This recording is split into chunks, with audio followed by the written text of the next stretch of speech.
Au même moment, à l'autre bout du département, une autre équipe de pompiers roule à toute allure. Un accident de la route particulièrement grave vient de leur être signalé.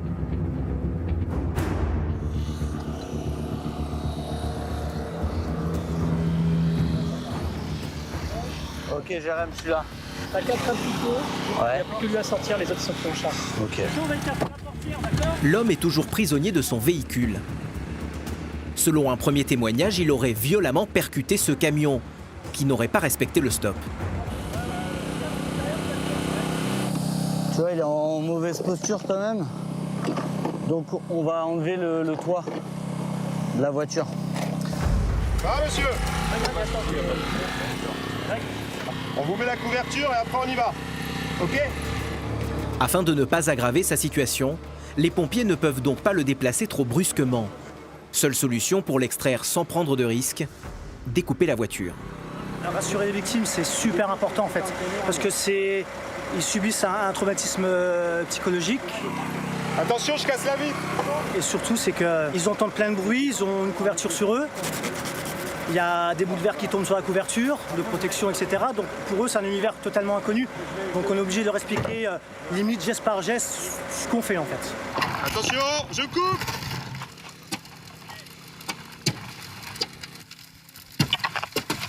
C'est bon, coupé. J'enlève la cisaille, c'est bon. En quelques minutes, les pompiers vont réussir à libérer la victime de sa voiture. Êtes-vous prêts ? Pour moi. Attention pour hisser, hisser. Ok, c'est parti. Pendant qu'une équipe s'occupe du blessé, l'autre est chargée de sécuriser les lieux. Vous êtes quand même multifonction à un moment, non? Et ouais, tu vois, ça touche à tout. Tu peux aller chercher le chat et nettoyer la route. Et aider la personne qui est coincée. C'est ça qui est intéressant. Tu peux pas dire, la routine. C'est pour ça que vous faites ce métier? Alors, ouais, c'est aussi le truc d'enfant, tu sais, c'est ce que je voulais faire, donc c'est nickel. Devenir pompier, c'est souvent un rêve d'enfant. Mais pour ceux qui se sont engagés, cela demande un dévouement de tous les instants et un sang-froid en toutes circonstances. Le lendemain matin, 10h, les pompiers se dirigent vers le centre-ville de Meaux. On part pour un petit de 2 ans qui a fait des convulsions. C'est là. Allez, on prend la totale, on y va. Un enfant de 2 ans victime de convulsions, cela peut être le signe d'une grave infection respiratoire. La mère, qui a des jumelles, est en panique. C'est pour qui? Bonjour, monsieur. Bonjour. Bonjour. Qu'est-ce qui se passe? Elle n'a pas perdu connaissance. Je l'ai vu arriver la crise. D'accord. Je l'ai vu arriver, donc je lui parlais et tout, et elle était là, elle était plus là, et puis d'un coup, poum. Elle n'a pas spasmé rien. Par contre, elle est venue toute violette. Les yeux révulsés ou pas? Ah ouais. Oui. Elle est devenue toute violette, et elle a eu du mal à revenir. Il y a sa langue, j'ai senti que ça. J'ai été mettre mes doigts dedans, évidemment. Ça a duré combien de temps cet épisode? Environ 3 minutes. Elle a quel âge cette petite? 2 ans et demi. 2 ans et demi. Même si l'enfant est consciente, cela ne signifie pas pour autant qu'elle est hors de danger. Vous lui avez pris sa température ou pas? Elle avait 39,9. 39,9. On va la reprendre, les gars, s'il vous plaît. Ça fait 2-3 jours qu'elle commençait à tousser. Moi-même, je m'étais aperçu qu'elle avait des trucs au fond de la gorge et tout ça. Oui. Et cette nuit, je vous dis, elle a commencé 39,6. D'accord. Ce matin, 40. Là, j'ai appelé SOS médecin, elle était à 39,9 encore. Et quand on est revenu, elle était à 43 dixièmes. Certainement refaire un petit tour à l'hôpital. En dépit d'un premier traitement, l'état de la fillette ne s'améliore pas. Seuls des examens plus poussés pourront permettre au médecin de la guérir. On va se diriger vers l'hôpital, madame. Ouais. Si vous prenez des affaires, on va pas trop l'habiller parce que si elle a déjà la température et qu'il fait chaud dehors. Si une petite de 2 ans qui fait des convulsions, oui, c'est sérieux. Maillot, moi sur elle. Cette nuit, vous m'avez dit, elle avait de la fièvre et il y avait quoi d'autre cette nuit? Elle toussait. D'accord. Viens, ma chérie. Tes chaussures.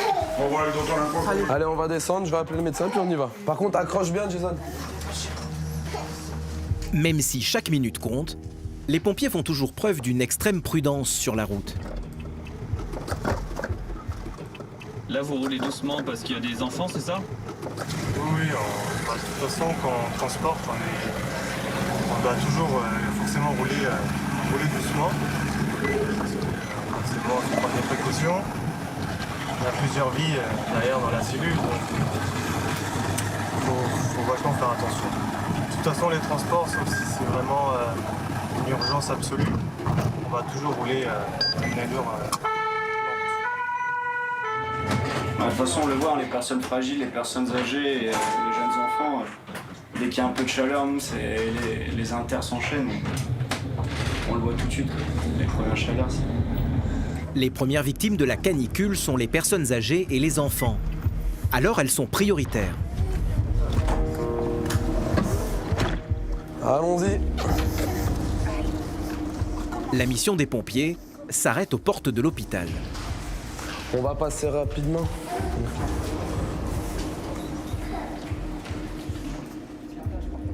Nous avons déposé la petite aux urgences pédiatrie. Elle a été prise en charge par l'infirmière d'accueil, qui eux vont continuer le diagnostic et voilà, la prendre en charge par la suite.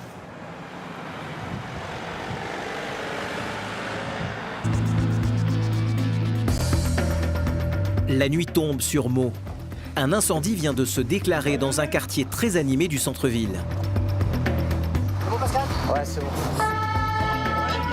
Ouais, là, il y a un peu d'enjeu, là. Tu vois, il y a éventuellement une victime. Là, il faut aller vite. Attention, là.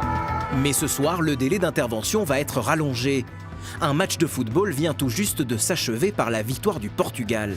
Dans ce département où la communauté portugaise est très importante, les supporters sont sortis en nombre. Finalement, après une conduite un peu plus sportive qu'à l'accoutumée, les pompiers finissent par arriver à l'adresse indiquée sur leur fiche d'intervention. Ah ouais, je connais cette adresse. Mets-toi devant la police. Mais surprise, contrairement aux indications des voisins, l'immeuble n'est pas en feu. Seule de la fumée s'échappe d'un appartement du rez-de-chaussée. Un logement que les pompiers connaissent bien, celui d'un marginal chez qui ils sont déjà intervenus.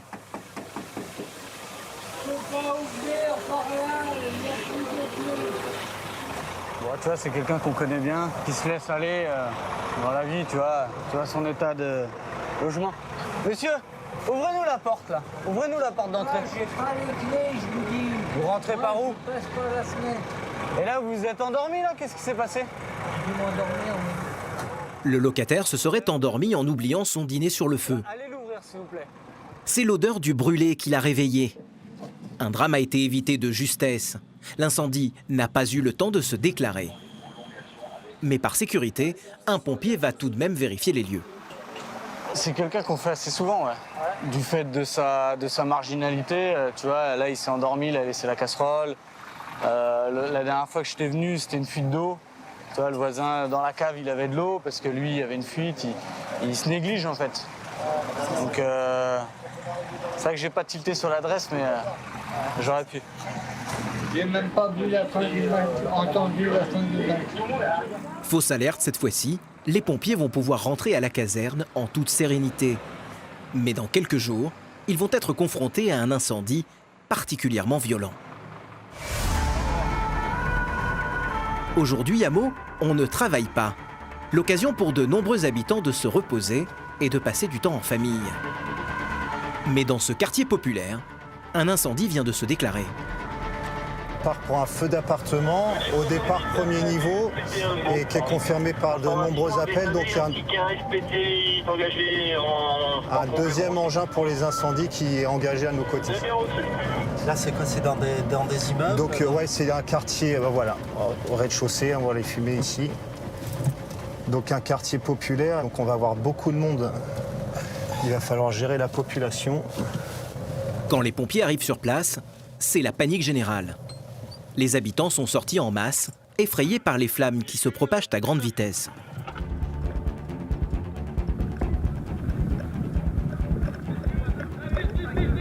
Est-ce qu'il y a les propriétaires de l'appartement? Est-ce qu'il y a les propriétaires de l'appartement? Monte en haut, chef. Madame, c'est chez vous, ça brûle? Ouais, non mais n'ayez pas peur, elle a peur. Madame, est-ce qu'il y a encore du monde à l'intérieur? Non, je lui ai demandé. Il n'y avait que vous? D'accord. Le feu, il a démarré où? Dans quelle pièce? Je sais pas là. D'accord.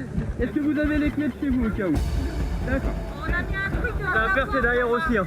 Avant toute intervention, il faut repérer les lieux. Les pompiers font donc le tour du bâtiment. Problème, le feu est traversant, une configuration qui rend l'intervention encore plus délicate. Vous restez pas là, vous vous écartez, messieurs, s'il vous plaît. Et plus grave encore, les flammes ont déjà gagné la cage d'escalier. Une habitante est même prisonnière chez elle. Ça va aller, madame, on vient vous chercher là, d'accord? Je confirme, feu d'appartement entièrement embrasé au rez-de-chaussée d'un bâtiment en bande R+4. La femme coincée dans son appartement habite au 3e étage. Impossible de l'évacuer par la cage d'escalier, entièrement enfumée. Seule solution, déployer rapidement la grande échelle.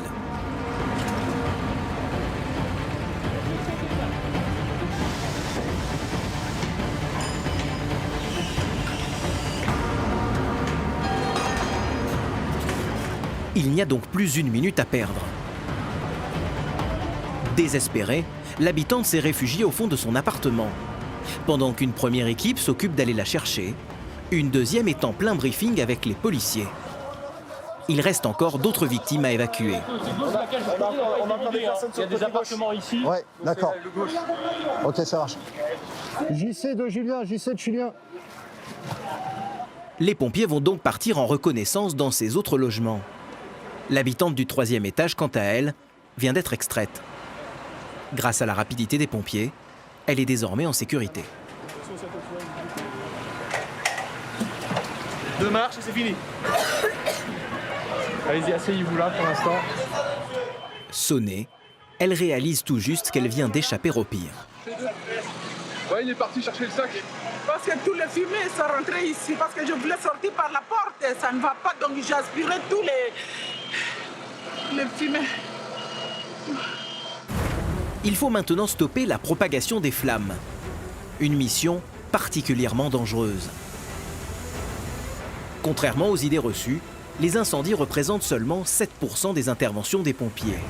Alors même s'ils y sont entraînés, les soldats du feu appréhendent toujours.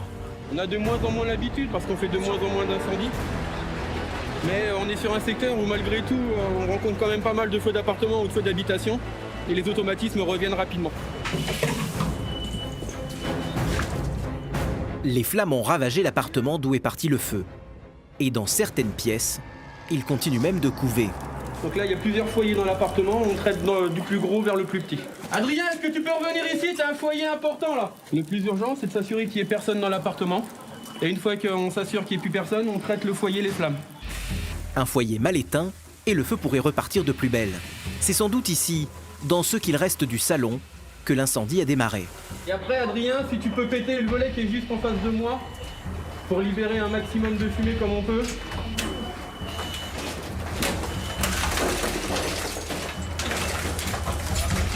Impeccable. À l'extérieur, les forces publiques ne gèrent pas que l'incendie. Il faut aussi s'occuper de la population, souvent inconsciente du danger. Merci madame. Qu'est-ce qui vient de se passer là? Il y a quelqu'un qui est monté dans... Un habitant qui a voulu remonter dans son appartement, mes collègues sont en train de le redescendre. Je vous emmène là-bas. Là pour l'instant, ce qu'on redoute le plus, c'est qu'on a des appartements soit contigus, soit dans les niveaux supérieurs, qui sont fermés, pour lesquels on ne sait pas s'il y a encore des occupants ou pas à l'intérieur. Et donc il va falloir qu'on reconnaisse l'ensemble des appartements, les niveaux supérieurs, parce que pour le coup, on est sûr qu'il y a de la fumée qui est passée soit par les communications existantes, soit par les gaines techniques. L'immeuble a été entièrement envahi par les fumées toxiques. Il faut donc s'assurer qu'aucun habitant n'a été oublié à l'intérieur. Les pompiers vérifient un à un chaque appartement. C'est les pompiers, là, quelqu'un? C'est les pompiers, ouvrez! Messieurs, dames, c'est les pompiers! Personne. Alors que les pompiers sont sur le point de faire demi-tour, persuadés que l'immeuble est sécurisé, un homme sorti de nulle part se manifeste à une fenêtre. Vous êtes dans l'escalier là? Ah oui, venez. Tu sais, il y a une porte ouverte avec une fenêtre ouverte avec pas de fumée à l'intérieur. Et monsieur, mes collègues ils sont venus chez vous taper à la porte? Non, mais j'étais loin, monsieur. D'accord, alors descendez rapide, descendez. D'accord, venez avec moi. Kevin, vous êtes tout seul ou il y a du monde encore? Non, j'étais tout seul. Le numéro de l'appartement, c'est 124. 124.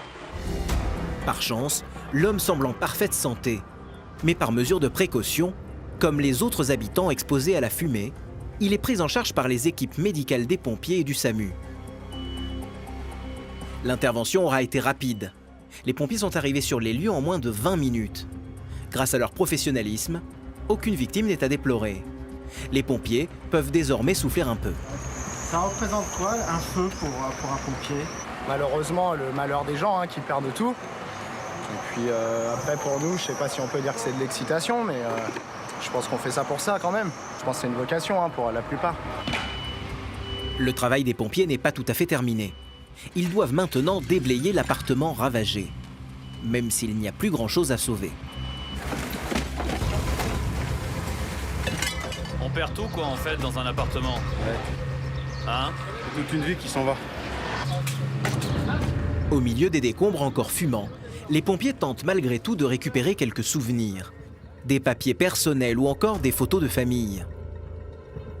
Quand la locataire de l'appartement découvre l'ampleur des dégâts, elle est anéantie. Ça c'est ma voiture. C'est quoi? C'est ma télé? La télé. C'est la télé. C'est surtout les urnes. Oui, on essaye. Les urnes, ce sont les seuls souvenirs que cette femme gardait de son mari et de son fils. Tous deux décédés, leurs cendres étaient exposées dans le salon. Leur disparition dans l'incendie est une épreuve de plus pour cette femme. Ça fait que je perds une deuxième fois, mon fils.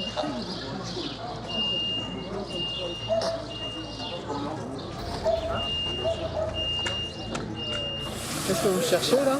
On cherche les urnes du père et du fils de la propriétaire de l'appartement qui étaient sur la cheminée. Et quand il y a un feu d'appartement, on est obligé de tout enlever de l'appartement pour être sûr que ça ne reprenne pas. Et malheureusement, c'est sûrement parti dans les décombres. Donc on essaye de les rechercher pour le bien et puis permettre à la victime de se reconstruire derrière. Je pense que c'est très important pour elle de pouvoir retrouver ça. Dans l'appartement, tout n'est plus que désolation. Les pompiers fouillent malgré tout, dans l'espoir de retrouver les précieuses urnes. Finalement, une seule aura été épargnée.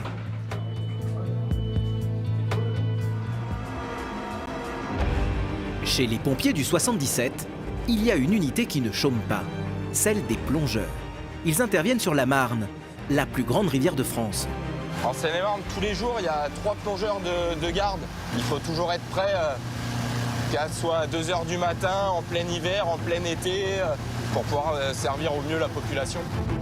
Dès l'arrivée des beaux jours, les bords de Marne se transforment en véritables stations balnéaires. Mais les victimes d'accidents nautiques sont particulièrement difficiles à secourir. Ce qu'il faut vraiment comprendre, c'est que le plongeur, là, la visibilité est nulle, donc il ne voit rien. Il ne voit rien. D'avoir des lampes, ça serait comme être en plein phare dans du brouillard. On verrait rien, on verrait juste que c'est éclairé, mais ça ne servira à rien. Donc là, pour lui, il va dans un monde où c'est invisible, où il n'entend rien, où il ne peut pas parler, il ne peut pas échanger. Des conditions d'intervention mauvaises qui ralentissent considérablement les pompiers. Il ne voit pas le bout de sa main, il est obligé de se rapprocher. Donc on imagine que c'est un enfant, que c'est un corps. Pour confirmer, il va devoir toucher, il va essayer de se rapprocher pour pouvoir regarder. Et là, il doit plus le lâcher et il remontera en surface.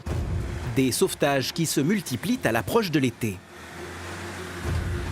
Ce jour-là, les pompiers ne vont avoir que quelques minutes pour intervenir. Un accident vient d'avoir lieu. Ce pont, bien connu des habitants de la région, leur sert de plongeoir. Mais un baigneur a disparu, sous l'œil impuissant des promeneurs. C'est la police municipale qui patrouillait à proximité qui a donné l'alerte.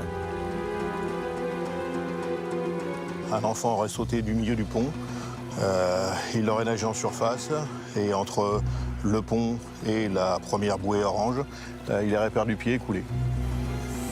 Des plongeurs sont déjà en train de draguer la rivière depuis de longues minutes. C'est une véritable course contre la montre qui se joue. Chaque minute passée sous l'eau réduit cruellement les chances de survie. Ici, c'est assez régulier. Malgré l'interdiction, beaucoup de gens se mettent à l'eau du milieu du pont, sautent, nagent. C'est très très fréquent ici qu'il y ait des baignades. Voilà déjà 15 minutes que les plongeurs explorent les fonds. L'attente est interminable. L'intervention est en train de virer au drame.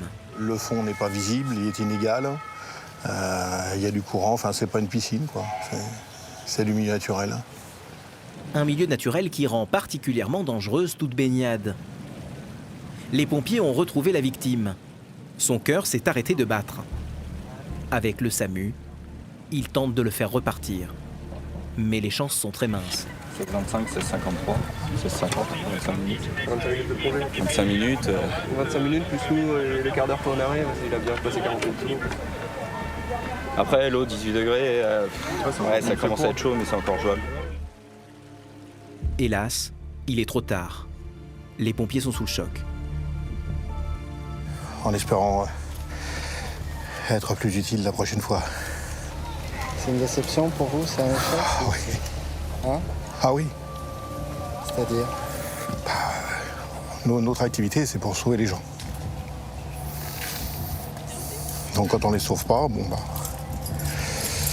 quelque part c'est difficile. Depuis, les plongeons, pourtant strictement interdits, n'ont pas cessé. Les baigneurs continuent de s'amuser, inconscients du risque qui plane au-dessus d'eux.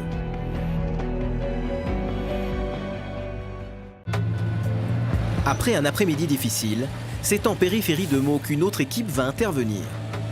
Un petit garçon a été victime d'une chute. Les accidents domestiques sont la première cause de mortalité chez les jeunes enfants.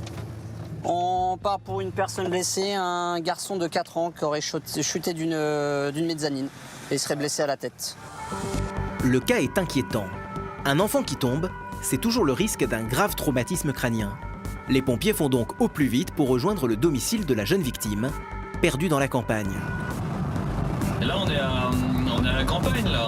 On est à la campagne, on est sorti de Meaux, dans la périphérie. C'est propre à la Seine-et-Marne. Les casernes sont souvent dans les grosses agglomérations. Et après, c'est vrai que la Seine-et-Marne est encore assez rurale, on va dire, campagnarde. C'est un... Ah, c'est là, tu vois. Ah bah nickel, voilà. Allez. Bonjour. On y va comment quand c'est un petit garçon? On y va différemment? Oui, on va avoir un peu plus de... comment dire, de tact. On va lui parler plus calmement pour le rassurer, éviter qu'il ait peur aussi. Plus souvent, c'est eux qui nous rassurent. Il est où? Bonjour, il est là. Il est là. Bonjour. Qu'est-ce qui s'est passé? Tu te souviens? Qu'est-ce qui s'est passé? Dis-moi. Tu peux me le raconter? C'est tombé du lit. T'es tombé du lit? Oui, de lit à percer, c'est très haut. D'accord, le lit est très haut. Et t'es tombé parce que tu jouais? T'as pas fait attention? Ouais, c'est parce que tu jouais? Il a pleuré tout de suite? Oui. Mais Ouais. quand on l'a pris, il avait du mal à reprendre sa respiration. À un moment donné, il a commencé à partir. Ouais. Il est tapoté un peu comme Ça marche. Et puis il a repris ses esprits. D'accord, tout de suite. Sur le coup, oui. Il a vomi? Non. Non. Est-ce que tu as envie de vomir? C'est quoi son prénom? Tu as mal quelque part? Oui, tu me montres où tu as mal? Alors, tu as mal où? Tu as mal là? Oui. Tu te souviens comme t'es tombé? Tu es tombé sur la tête ou t'es tombé là, sur le ventre? Sur le ventre. D'accord, t'es tombé le ventre en premier. D'accord. Tu me fais un bilan Est-ce qu'il est déjà plus calme que d'habitude? circulatoire et ventilatoire, et puis neuro en même temps. Tu fais les trois. Moi, je vais voir là-haut, les gars. L'enfant est encore conscient. Mais il pourrait avoir des séquelles. Pour évaluer la hauteur de sa chute, Rémi monte dans la chambre et questionne son frère aîné, témoin de la scène. C'est ici? T'étais en train de jouer avec lui? Ouais? Bah tiens, tu vas pouvoir m'expliquer. T'étais avec lui quand c'est arrivé? Oui. Ouais, viens, y a pas de souci, viens. Dis-moi, alors, t'étais là-haut avec lui? Non, j'étais en bas. Toi, t'étais en bas. Lui, il était en train de jouer, c'est ça, en haut? Oui, il était en haut. Il est tombé? Oui. Ouais. T'as vu quand il est tombé? Non. Non? Et la position, vous l'avez retrouvée comment, madame? Sur la tête, sur le dos. Sur le dos? Sur le dos, et puis il était... Ouais, un peu hagard, il savait plus trop ce qui s'était passé. Ok, ça marche. Alors, à respirer, à reprendre son souffle. D'accord, du mal à respirer et à reprendre son souffle, ça marche. L'enfant a fait une chute de près d'1,80 m. Il souffre peut-être de lésions internes. Alors les pompiers prennent leur temps pour établir un bilan complet. Est-ce que tu as la tête qui tourne? C'est la tête qui tourne, c'est les objets qui bougeraient un petit peu sans tout seul? Non. Donc là, papa, maman, vous inquiétez pas, il n'y a rien d'alarmant pour moi, d'accord?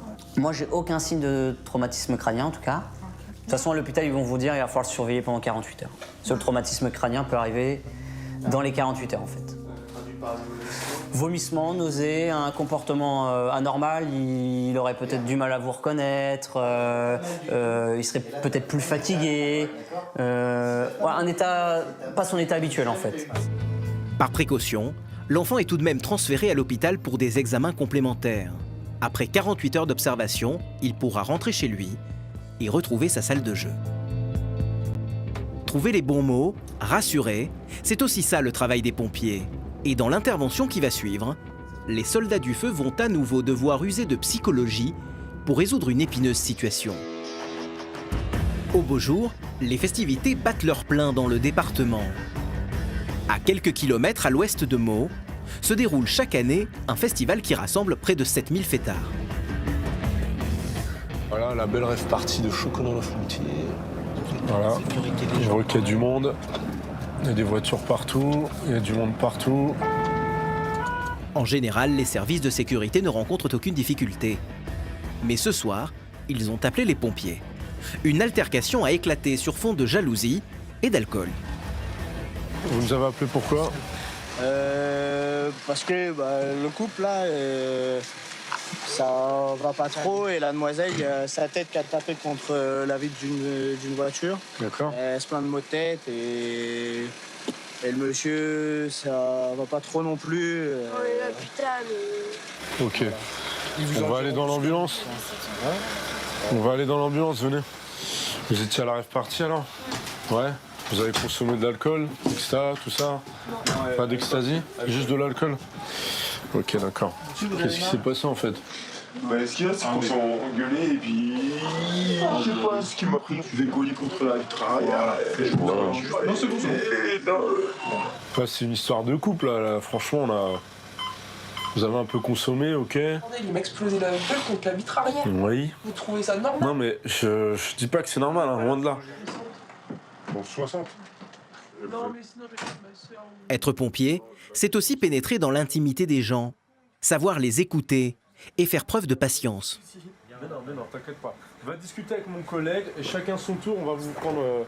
Ok ? Bon. Donc vous, là, ce que je veux savoir, c'est qui peut venir vous chercher.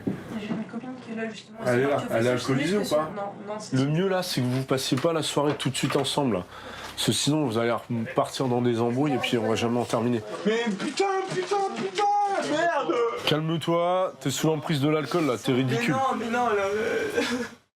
Le jeune homme, fortement alcoolisé, a du mal à revenir à la raison. Il repasse en boucle le film de la soirée. Là, il est minuit, c'est ça ? Ouais. Je sais pas, 21h, t'es le couple le plus heureux du monde, quoi. C'est ça que je comprends pas. Ouais, mais tu sais, des fois, un verre ou deux de trop, ça part en couille.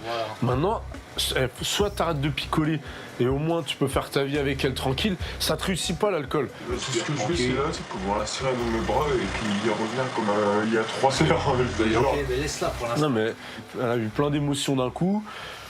D'accord, elle passe de festival où elle fait la fête à pleurer parce que vous vous êtes embrouillés. Donc tu la laisses tranquille, toi tu te détends et puis vous vous ferez un câlin tout à l'heure. Si tu veux, il n'y a pas de problème. Anthony va devoir jouer les conseillers matrimoniaux d'un soir pour faire redescendre la pression. Ça va ?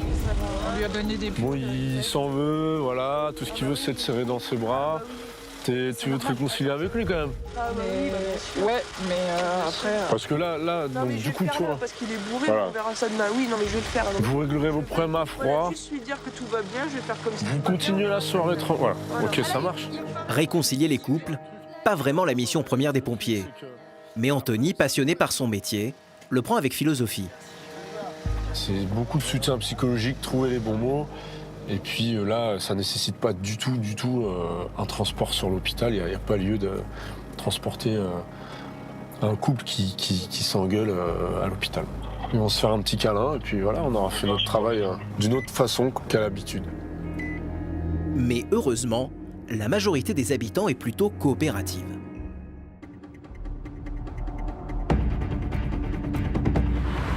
Le lendemain, grâce à la solidarité de ses voisins, les pompiers vont réussir à secourir une femme en détresse.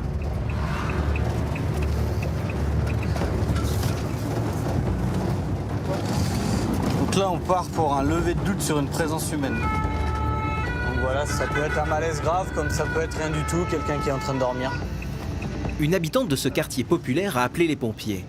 Sa voisine, une femme très âgée, ne donne plus signe de vie. Vas-y. Tout de suite là, Voilà. Là, tu vas au bout. Hop. Tu ouvres, Valentin? Voilà. Ok. On va juste prendre une radio et puis casque-gants. Bonjour madame. C'est vous qui avez appelé? Alors, expliquez-moi un petit peu. La voisine ne répond pas. Ouais, depuis quand? Là, j'ai sonné, je l'entends toujours tirer l'eau des toilettes et je vois ta vie qui bouge pas. Allez, là. Ah, voilà. Porte 21, donc vous, c'était votre adresse Porte 21, c'est ça? Ok. Il y a des animaux? Non.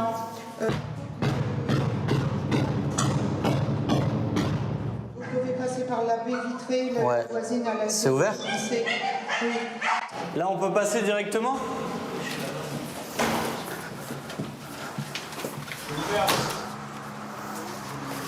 Donc j'ai réussi à rentrer sur le balcon, mais c'est fermé. Les baies vitrées sont fermées.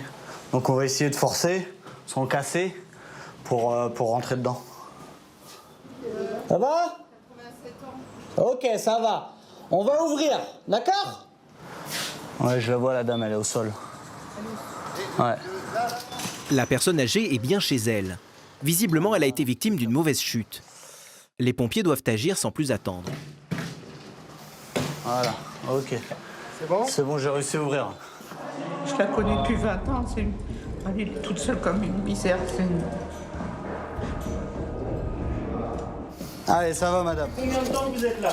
Ça fait un jour? On est quel jour aujourd'hui, madame? On est quel jour aujourd'hui? Est-ce que vous êtes tombé aujourd'hui? On voit qu'elle a essayé de s'accrocher en fait à des trucs qui sont tombés. Vous savez ce qui se passe ou pas? Pour essayer de... Non? D'accord. Là, il faut déterminer depuis combien de temps à peu près elle est là. T'as réussi à avoir un peu de... non? Renseignements? L'octogénaire a besoin de soins. Mais le camion des pompiers n'est pas médicalisé. En attendant l'ambulance, ils procèdent à un rapide examen. Bon, ça va faire un petit bout de temps qu'elle est là quand même. Vous savez où est-ce qu'on est, madame, ou pas? On est où ici? Où est-ce qu'on est? Ici, c'est chez qui, là? C'est chez vous? D'accord. On est dans quelle ville? Hameau, d'accord. Donc elle est orientée dans l'espace, mais pas dans le temps. Ouais. Ok. Et les températures? Ouais. Et puis les pupilles. Okay. Il y a quelqu'un qui doit venir normalement, des enfants, une auxiliaire de vie. Vous êtes toute seule? D'accord. L'isolement, un facteur aggravant pour les personnes âgées en détresse. En tout cas, il y a des bons voisins comme vous qui avaient pris le temps d'appeler. Et puis bon, là, tant mieux, parce que ça doit faire quand même un petit moment qu'elle est là. Ce qui me met hors de moi, c'est l'indifférence des gens dans le bâtiment. En prévenant les pompiers, cette dame a sans doute sauvé la vie de sa voisine.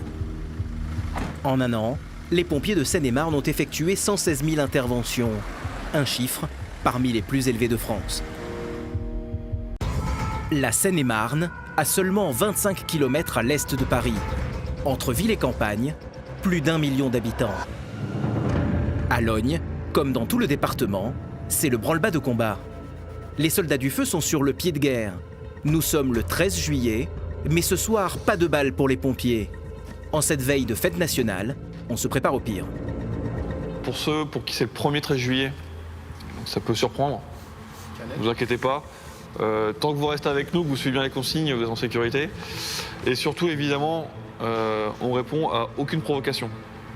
Ni par le geste, ni par la parole. Depuis plusieurs années, une triste tradition s'est instaurée. Chaque 13 juillet, des bandes ont pris l'habitude d'attaquer les forces publiques. Incendies volontaires, caillassage, tirs de mortier, les pompiers le savent. Toute la nuit, ils vont être pris pour cible. C'est la fête nationale, donc c'est un point d'entrée pour les incivilités, parce que les jeunes profitent de cette période-là pour affronter les forces publiques. En plus, il y a certains secteurs qui sont connus comme étant des plaques tournantes au niveau trafic de stupes. Là, ils profitent de ce moment-là aussi pour montrer que ce sont eux les caïds et un petit peu les maîtres du territoire. Cette nuit encore, les affrontements vont être nombreux. Alors que la nuit est à peine tombée sur Logne, les pompiers reçoivent un appel, le premier d'une très longue série. Donc là, on part pour un feu de poubelle. Et on a des infos de la police, donc a priori un attroupement de jeunes. Et la police, pour l'instant, n'est pas disponible en nombre pour intervenir avec nous.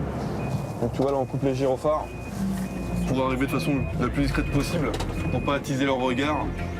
Les pompiers viennent d'entrer dans une zone sensible, le quartier Camille Saint-Saëns. 2 policiers sont déjà sur place, mais ils sont impuissants. Face à eux, une barricade en feu. L'incendie est impressionnant et menace d'embraser les véhicules à proximité. Là, on a des conteneurs qui brûlent, qui menacent des véhicules en stationnement. Il faut absolument qu'on intervienne. D'accord, je vais demander des renforts. Problème, les forces de l'ordre ne sont pas en nombre suffisant. Donc là, tu vois, la police est à 2, donc pas assez pour intervenir. Ils demandent du renfort pour qu'on puisse intervenir nous aussi en sécurité. Car les pompiers ne sont pas face à un feu classique. Dans ce quartier, les assaillants utilisent des mortiers d'artifice qu'ils transforment en de dangereux explosifs. L'objectif est clair, atteindre les pompiers. Tiens, regarde, ça s'approche là. Ils sont en embuscade et voilà, on sait très bien que l'affrontement va avoir lieu. Et la plus grosse angoisse qu'on a tous, c'est qu'il y ait des gens qui soient blessés, des civils, des policiers ou des pompiers. Voilà. En effet, des jeunes commencent à affluer en nombre. Pas le choix, les forces de l'ordre doivent répliquer.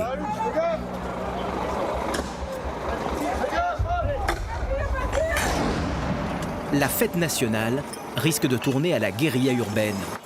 Les jeunes sont trop nombreux. Il faut fuir avant qu'un accident grave ne se produise. Déjà, les projectiles atteignent les camions de pompiers. C'est sous le feu nourri des explosifs que les soldats du feu quittent les lieux.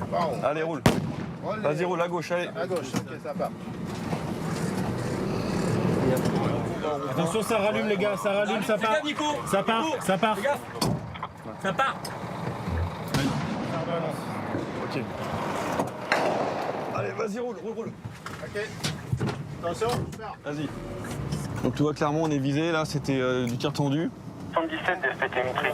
Et donc tu vois, tir de mortier, donc des jeunes avec des barres de fer. Clairement ils sont là pour nous attaquer, comme tu as pu le constater.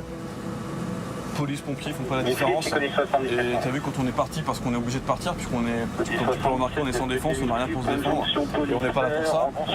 Ils crient, ils ont leur cri de guerre, qui signifie qu'ils ont gagné, qu'ils nous ont mis en dehors de leur quartier. Tu vois. Donc là l'objectif c'est d'y retourner en force, massivement, pour pouvoir non seulement éteindre le feu de poubelle, mais aussi leur montrer que le quartier c'est pas le leur.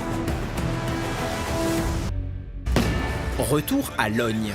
Nous sommes le 13 juillet, la nuit la plus chaude de l'année. Vas-y, roule. Ok. Attention. Depuis plusieurs heures, Nicolas et ses hommes sont pris pour cible par des bandes très organisées. On nous assimile tout simplement à l'État et à partir du moment où on porte un uniforme, on devient des cibles. Alors peut-être pas autant que la police, mais malgré tout, l'amalgame est fait dans ces quartiers-là en tout cas. Alors là où faut bien insister, c'est que dans ces quartiers, on parle de ces quartiers, mais bien souvent c'est une petite partie de la population.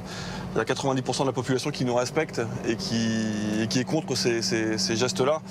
Et c'est pour ça que c'est pour ces 90%-là qu'on intervient encore dans ces quartiers et qu'on se doit d'y aller, quoi. Mais ce soir, c'est la minorité qui fait la loi. Toute la cité s'embrase. Affolés, les riverains signalent de nouveaux incendies. Les pompiers sont submergés d'appels. Car à présent, ce ne sont plus juste des poubelles qui brûlent, mais des voitures. Donc là, il y a pas mal de départs de feux confirmés. Donc là, ça devient un petit peu compliqué à gérer pour tout le monde. Face à l'ampleur des tirs, les autorités envoient en urgence des renforts. Camions de pompiers et unités de police arrivent pour soutenir Nicolas et ses hommes. Donc là, en fait, on a un deuxième fourgon qui va arriver. Donc maintenant, on va travailler avec 2 équipages. Une fois qu'ils sont là, on va se rendre sur le site où on était tout à l'heure. Et puis, on va voir ce que ça donne. Malgré des effectifs renforcés, les forces de l'ordre restent prudentes. Dans ce quartier, le danger peut venir de n'importe où. Les pompiers prennent donc toutes leurs précautions pour éviter un guet-apens. Et on a venu en marche arrière, histoire de pouvoir rapidement repartir si besoin. Pendant que les pompiers éteignent les feux de barricade, Les policiers avancent prudemment en colonne pour sécuriser les lieux. Des bandes se sont réfugiées dans les halls d'immeubles. T'as vu, ils viennent au contact, et puis quand ils voient que tu recules pas, bah finalement c'est eux qui s'en vont, tu vois. Les policiers espèrent que leur présence sera dissuasive et empêchera de nouveaux départs de feu. La tension est à son comble. Enfin, aussi, il y a un véhicule qui brûle dans la rue au-dessus. Donc ils sont partis faire le point, savoir si on pouvait intervenir en sécurité ou pas. À quelques mètres des pompiers, 2 voitures viennent tout juste d'être incendiées. Par chance, le pyromane présumé qui avait tenté de prendre la fuite est maîtrisé.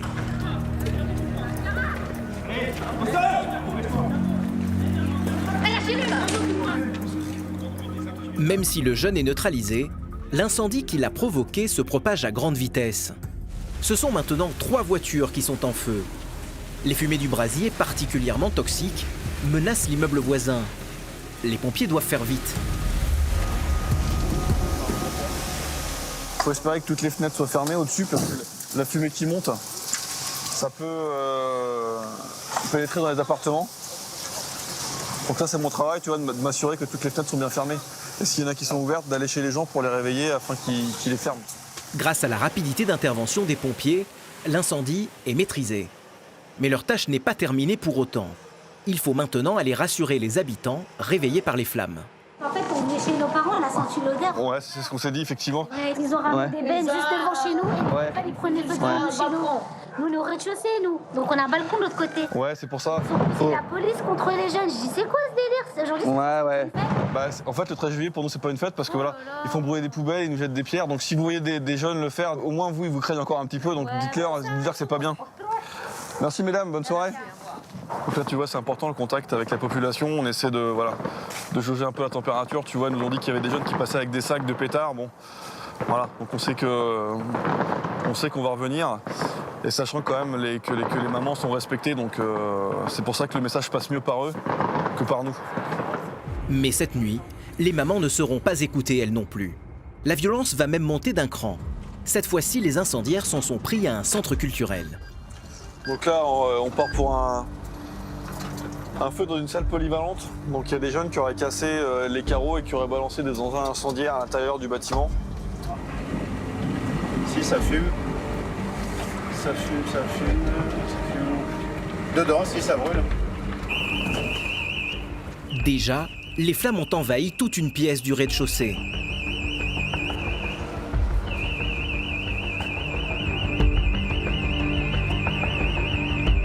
En quelques secondes, les pompiers vont parvenir à éteindre l'incendie. Mais les dégâts matériels sont considérables.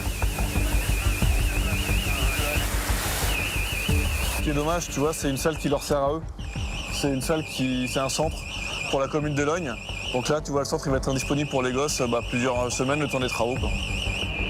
Bilan de la soirée, des milliers d'euros de dégâts, des dizaines de voitures incendiées et 5 interpellations.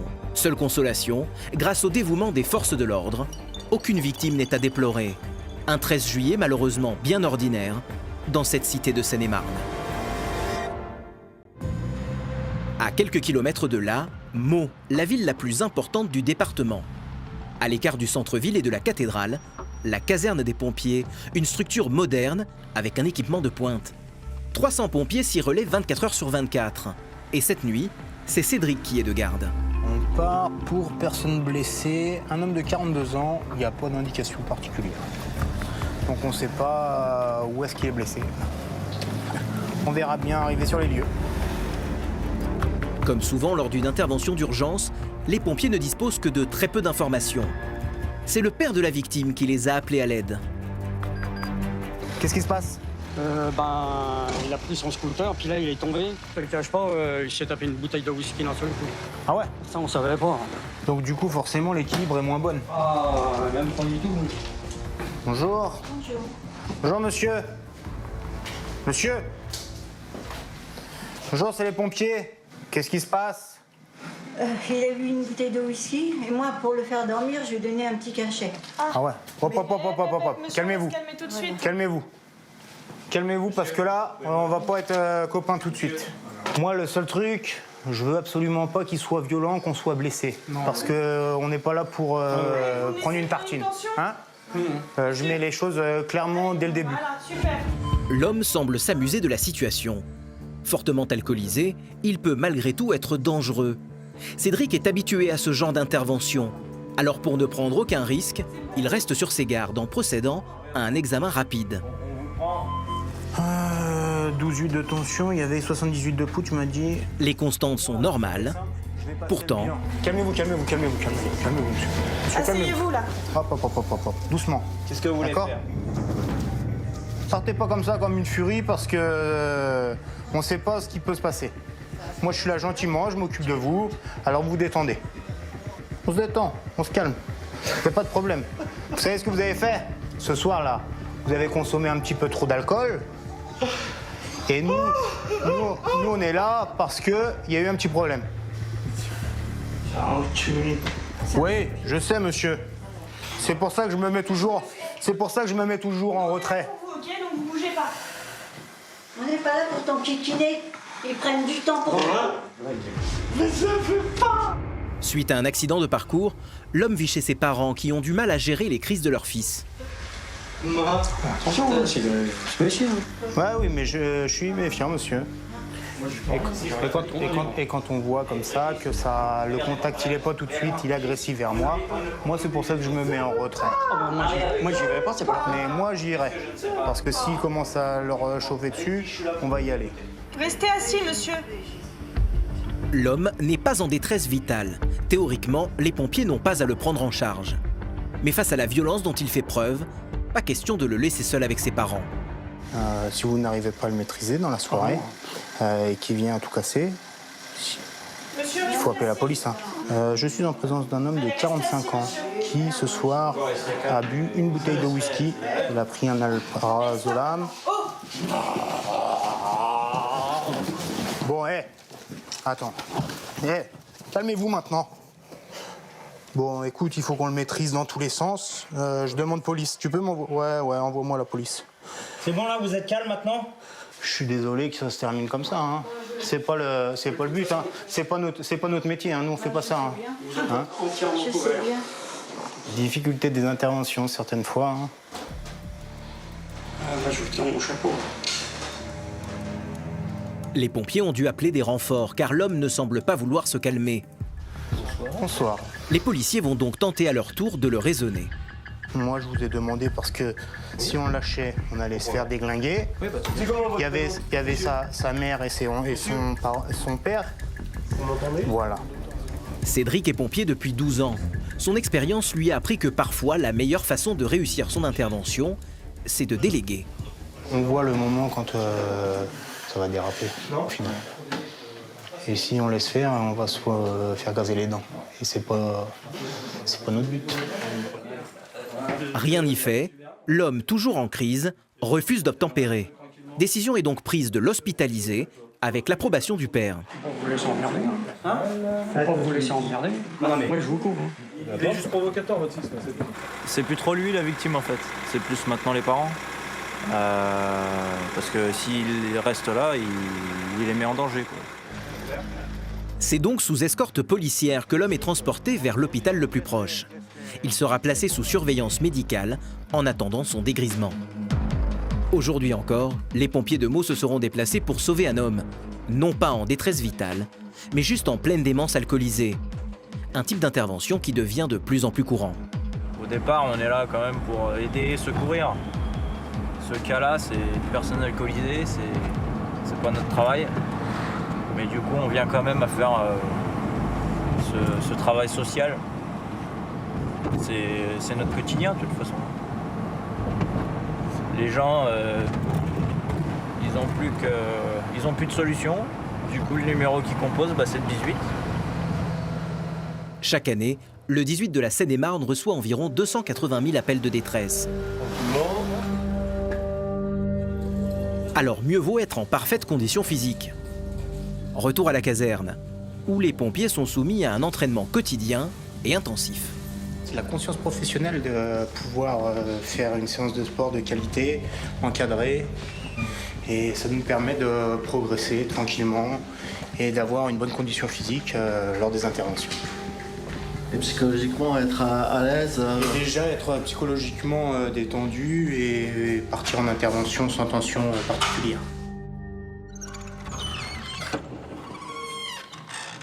Ces séances ne servent pas uniquement à se maintenir en forme. Elles sont aussi l'occasion pour les pompiers de développer leur esprit de cohésion.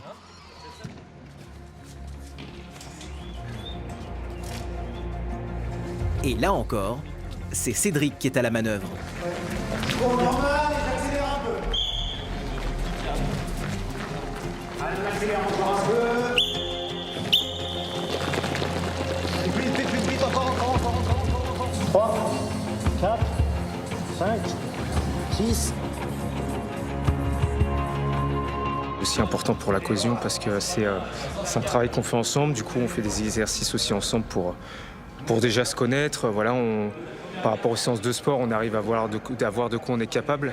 Et aussi nos collègues, s'il y a des difficultés sur intervention, c'est qu'on va pouvoir les aider ou non à une opération. Et c'est vraiment un complément du boulot, quoi. Accélère, c'est bien.